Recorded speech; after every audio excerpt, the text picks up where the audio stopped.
Olá, pessoal! É um prazer ter a sua companhia em mais uma aula de ciências, mais um momento de aprender. Isto mesmo!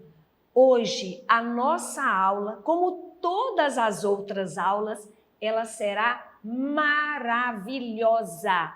O nosso conteúdo é genética. É um conteúdo muito extenso, porém maravilhoso. Gente, eu vibro, né? Vocês estão percebendo aí quando vamos falar sobre genética.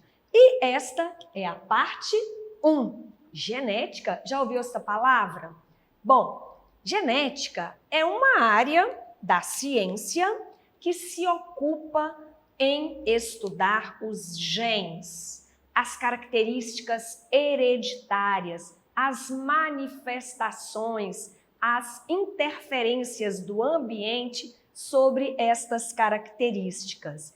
E o assunto de hoje, ele está muito relacionado, vinculado ao que nós estudamos na aula anterior. Só lembrando aqui, nós estamos na aula de número 28. Então, se você precisar, volte lá na aula de número 27 e aí vai te ajudar a melhorar essa compreensão. Mas agora foca aqui nesta imagem maravilhosa. Esta imagem é de uma molécula de DNA. Lembra aí? Exatamente. Por que veio esta imagem? Porque a genética é a ciência que estuda os genes e a maneira como esses genes são transferidos para os descendentes. Vamos traduzir? A genética, ela vai estudar como é que o DNA, que contém as informações, as características maternas e paternas, serão transferidas, elas chegarão até nós, que somos os descendentes, futuramente também nós podemos ser os genitores. E a transferência de certas características dos seres vivos entre as gerações denomina-se hereditariedade. Vimos a definição de genética e agora a de hereditariedade. O que é hereditário? É exatamente a herança que todos os pais passam para os filhos. Isto mesmo, os seus olhos, o formato deles, a cor da íris, está relacionado à característica dos olhos do seu pai ou da sua mãe ou dos seus avós materno, paterno. Isto aí é hereditário, vai passando de geração a geração. E esta informação, gente, esse estudo da genética, ele é muito novo. Exatamente. Olha, somente no século XIX. Não, Delma, tem muito tempo. Não para a ciência. É tão lento, é tão minucioso, é tão zeloso o trabalho da ciência que século XIX é um tempo curto, tá? E essa ciência, ela não para e ela continua a estudar, a conhecer, a descobrir e trazer muita informação importante para nós, seres humanos e seres vivos de modo geral. Somente no século XIX é que o conhecimento humano sobre hereditariedade teve grande avanço e Gregor Mendel foi o responsável pelos primeiros passos nessa área do conhecimento. Quem foi Mendel? Então, gente, por isso que eu trouxe aqui, tá? O DNA, nós vamos falar o tempo todo dele, dos genes, da hereditariedade, e este DNA e os genes, Mendel trabalhou muito. O Gregor Mendel, ele foi um monge e no mosteiro onde ele vivia, ele estudou, eu estou aqui sendo bem rápida, né?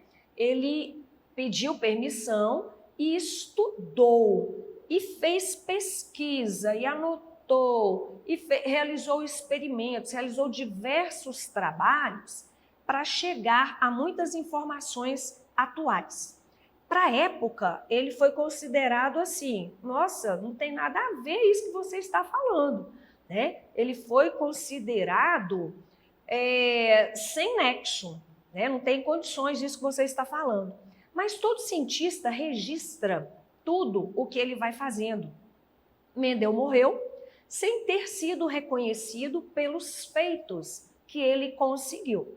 Posteriormente, novos estudiosos pegaram os escritos de Mendel, realizaram experimentos que ele havia feito na mesma ordem, seguindo os mesmos passos, e chegaram à conclusão, à confirmação de que realmente Mendel estava certo nos trabalhos que ele havia concluído. E aí, o Gregor Mendel, ele é considerado, ele foi intitulado o pai da genética, né? O precursor, ele que deu partida, deu início a esta ciência. Então, aqui alguns trabalhos de Mendel. O material que Mendel utilizou e que geralmente os cientistas utilizam foi planta, vegetal, tá? E o vegetal que Mendel utilizou é a ervilha de cheiro, a Pisum sativum, que é o nome científico dela. O que o Mendel fez com essas ervilhas? Por que ele escolheu como material a ervilha de cheiro? Primeiro, muito comum na época e no mosteiro onde ele vivia. As ervilhas, né, no caso que é a ervilha de cheiro, ela tem características muito contrastantes. Não são características que sugerem dúvidas. Como, Delma? Por exemplo, pés de ervilha. Ou os pés são altos ou os pés são baixos. A flor da ervilha, ou ela é cor de rosa ou ela é branca, né? A ervilha, ou ela é amarela ou ela é verde, tá vendo? Então não é assim meio branco, não, é branco ou rosa, é amarelo ou verde. Então ponto positivo também. Outro motivo, o ciclo de vida da ervilha é curto. Então Mendel conseguia acompanhar o processo de germinação, o processo de crescimento e, novamente, a autofecundação. As ervilhas, elas são flores, elas são plantas que possuem os dois sistemas reprodutores. Então, ela é capaz de autofecundar, né? Ela é hermafrodita. E isso também é uma característica positiva para que o Mendel precisava na época. Ele tinha certeza de que uma flor ela não seria fecundada pelo material genético, pelo gameta de outra flor. Então ela se autofecundava. Quando Mendel precisava de fecundação cruzada, que é isso?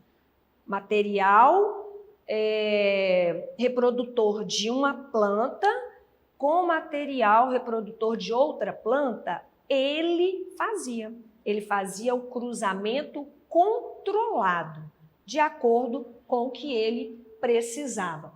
Então, são algumas características que chamaram a atenção de Mendel e que foram positivas para que ele pudesse realizar o seu trabalho. Então, isso que eu comentei está aqui no slide, está aqui na imagem, né, o trabalho de polinização artificial para que o Mendel conseguisse fazer os cruzamentos controlados. Então, tinha a flor doadora de pólen, a flor receptora de pólen, e isto era coletado artificialmente. Então, não era um processo que acontecia ao natural. Precisa da interferência de um outro fator. Neste caso, o agente humano, tá?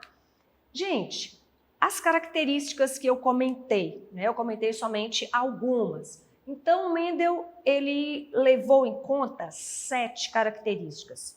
Ele escolheu essas 7, era muito trabalho, e aí precisa ter foco. O que é que eu vou considerar? Porque se eu ficar considerando tudo, eu não vou chegar a lugar nenhum. Então, eu preciso ter foco, decisão. E ele decidiu trabalhar com a forma da semente, a cor da semente, a cor da casca da semente, a forma da vagem, assim como a cor da vagem, a posição das flores e a altura das flores ou a altura do pé da ervilha.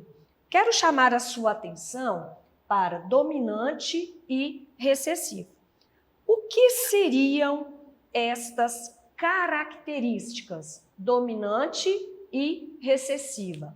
Bom, nós vamos falar disto aqui, ó, tá bom? Então, deixa eu voltar aqui para você prestar atenção. Dominante, forma da semente lisa, cor da semente amarela, cor da casca da semente cinza, forma da vagem inflada, né? A cor da vagem verde, posição das flores, axilar, quer dizer, só lá em cima, lá no topo, aqui ao longo, contrário, gente, posição das flores ao longo do pé da ervilha, tá? E altura da planta alta, são as chamadas características dominantes. Então, vamos ver o que é uma característica dominante. Bom, genótipo e fenótipo. Genótipo, genes, DNA, exatamente esta a relação. A palavra genótipo, todas as vezes que você ouvir alguém se referir a genótipo, que você estiver lendo no conteúdo, numa matéria, assistindo uma reportagem e ouvir genótipo, este termo é empregado para referir-se ao conjunto total de genes de um indivíduo. O genótipo do tomate, o conjunto de genes do tomate. O genótipo humano, o conjunto de genes do ser humano. Os genes, eles são representados por letras, tá? Foi determinado, foi estabelecido. Como é que a gente vai representar genes? Número? Não. Os genes são representados por letras do alfabeto. E aí, lembra lá, característica dominante, característica recessiva. Todas essas características, elas são determinadas por genes. Mas os genes, quando eles vão manifestar uma característica considerada dominante, gene é representado por letra, né?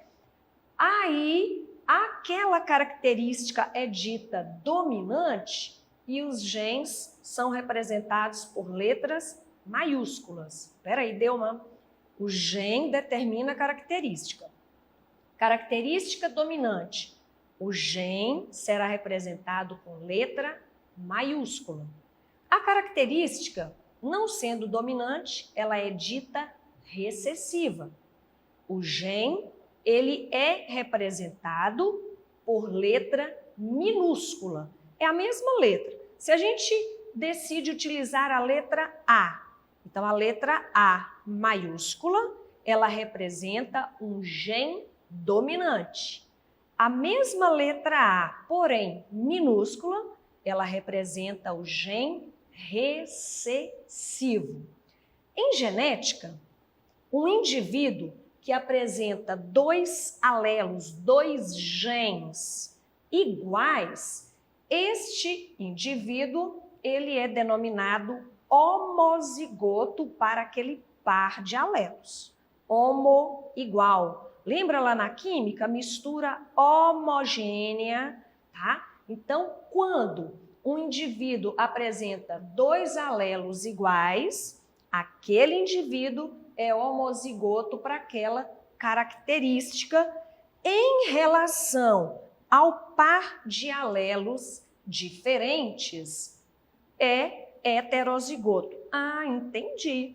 Então, se eu tenho A maiúsculo, homo igual, é homozigoto. Se eu tenho A maiúsculo e A minúsculo, embora seja A, porém, um é dominante, o outro é recessivo. Então, eu digo que este par é heterozigoto. Então, já sabemos, genótipo está relacionado aos genes. E fenótipo? Os genes, eles não manifestam, eles não determinam características? Sim. O genótipo, a gente não altera, a gente não vê. Está guardadinho lá no núcleo das nossas células. Agora, o fenótipo, este a gente vê. A cor do cabelo, a cor dos olhos, a cor da pele. Somente cor deu uma? Não. O formato dos olhos, se vai crescer muito, né? A pessoa já é bem autônoma. Você vê o tamanho. Então, olha só. A palavra fenótipo é usada para designar as características observáveis de um indivíduo, tá? Então, o genótipo, ele faz o fenótipo aparecer. E o fenótipo pode sofrer influência do meio. Como? Uma pessoa que fica exposta muito tempo ao sol, o que acontece com a cor da pele dela? Vai queimar, né? A cor da pele muda, ou seja, o fenótipo ele foi influenciado pelo meio, tá? Para a gente terminar esta nossa fala, trouxe aqui alguns exemplos. A planta alta, lembra lá do quadro de Mendel? A planta alta é um caráter dominante. Caráter dominante, gene dominante, letra maiúscula. O contrário, planta baixa, é um caráter recessivo. Caráter recessivo, o que a gente usa? Letra minúscula, tá vendo? Para poder ficar mais claro aí a compreensão. Quando nós temos um par de alelos iguais, a gente fala que aquele par de alelos é homozigoto. Quando eu tenho um par de alelos diferentes, eu digo que aquele par de alelos é heterozigoto, tá certo? Olha que aqui também o par de alelos, a letra é a mesma, é minúscula. Então, eu digo também que é homozigoto, tá certo? Bom, muita informação importante. Eu sugiro a você, depois vá lá no YouTube, assista esta aula novamente, quantas vezes for necessário, para que ocorra realmente um efetivo aprendizado. Tá joia, gente? Olha, acesse nossas atividades na plataforma SMED GV, apontando a câmera do seu celular no QR Code que aparece aí no canto da tela. Também as nossas redes sociais, lá no canal do YouTube, SMED GV. E vá, assista esta aula novamente e várias outras que você precisar. Agradecida pela companhia. Tchau!